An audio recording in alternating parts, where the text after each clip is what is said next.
ভাই গাইস দেখো শুধু তোমরা, ওটা আমার দাদা। এই ছোট সাঁকোটা পার হবে, দেখো এই ছোট সাঁকোটা পার হবে, তার কি অবস্থা দেখো। ভয় তোর ফোনটাও আমার কাছে দিয়ে দিয়েছে, কেমন ভাবে আসছে দেখো শুধু।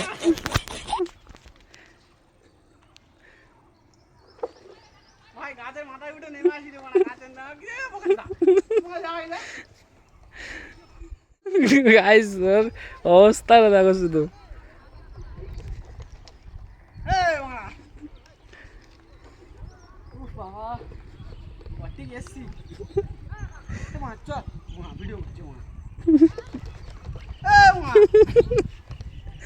ও ভাই কোথায়